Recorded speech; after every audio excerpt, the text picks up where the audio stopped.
Hello, loves. How are you doing? I am Divine Celion. Let me fix this thing real quick. Dig it. Okay. I'm sorry. I'm just kind of in a silly mood because the talk is kind of serious. So, welcome into my space. It is great to see you. All right. I want to talk to you about something. And it's a talk I had before, but we're going to talk about it. Have you ever experienced you worked hard on something, and no matter how good you were, no one cared because of how you looked, because you were different, because you were unique, because you thought differently, you drew differently, you sang differently, you acted differently. You were in your own space, and to you, that was beautiful and that was perfect. Or have you ever gone to work and you were proud to get that job? You were proud of yourself. And someone, why would you get that job? Or, what? You're smart enough to do that?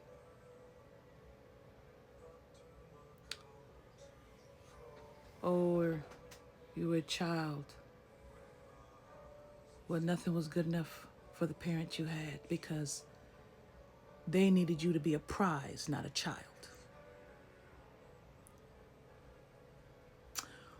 Or the one who's figure skating with their partner, but people don't want to acknowledge because she's black. The lowest human that people acknowledge. Or the one who has to work harder than everyone else because things don't come natural to you. And you worked your ass off. And no one better than I.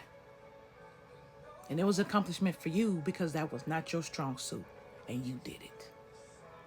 It was a worthy moment. You achieved it. You graduated. You did that project. You got that promotion, and no one fucking cared. That.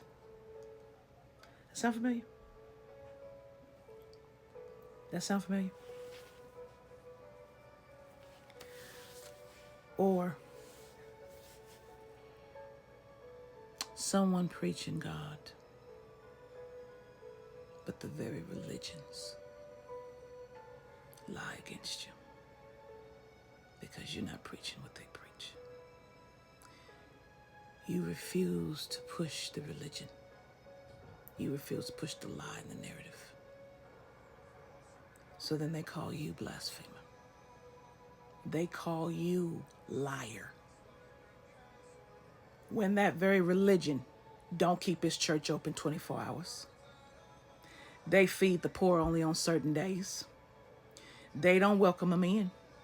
They don't welcome in the meek. Everything has a dollar sign attached to it, right? And the pastor's driving shit better than you. Their robes look better than your clothes, but they're expecting you to give that money, huh?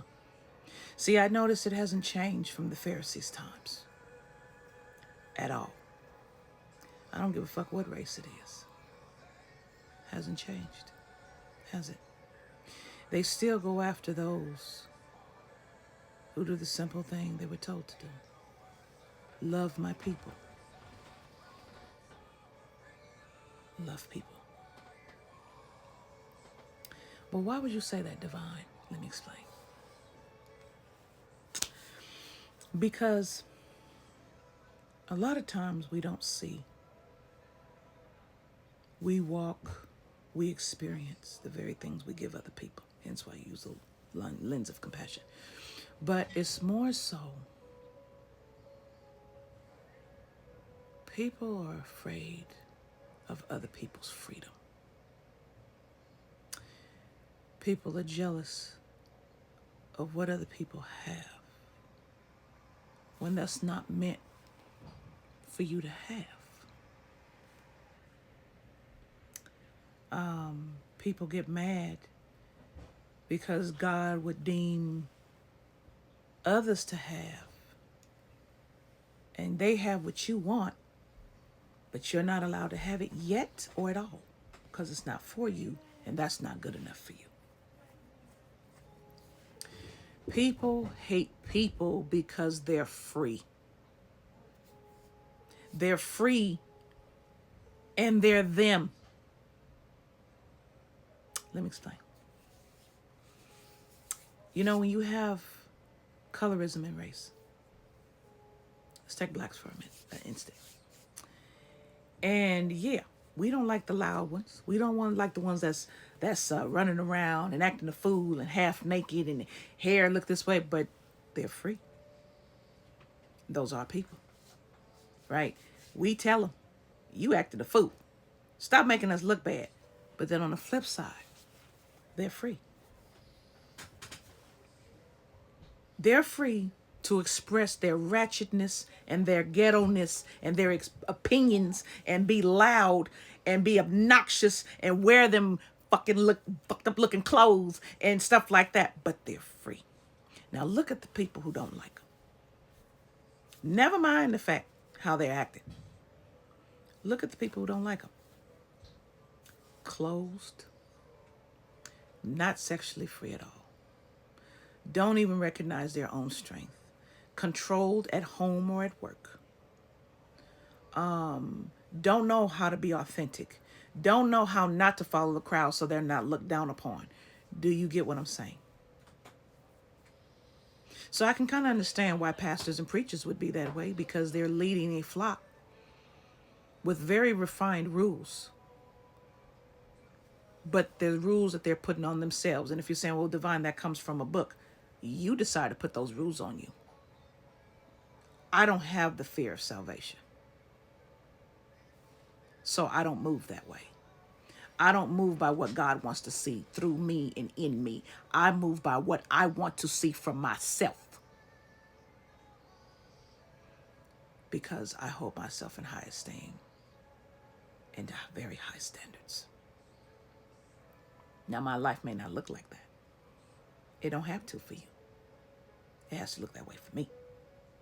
But my point is, people who are not free and are confined by rules have a big problem with those who are and continue to be. We're free. We don't give that to nobody. We went through hell to be free. Some of us still haven't learned that lesson of 800 years. Why would you repeat what the Pharisees, Sadducees, and clerics would do? And that's what y'all are doing. You're judging. You are choosing who gets help. Did my father? Remember, my father left the Jews and went to Gentiles and everyone else. My father was beat and chastised for being right, not fake righteous. Love worked through him to the people. And you holy folks, you ain't for the people. Half of you ain't for the people. Why would I follow the Pharisees when they showed over 2,000 fucking years ago plus how they really are?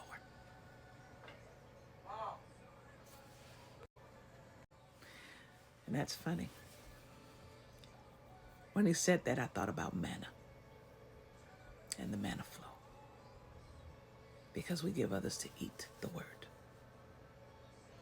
While some of you are so busy with your robes and your gold and your silver shekels, the rest of us are worried about the love that flows through us to use to help others.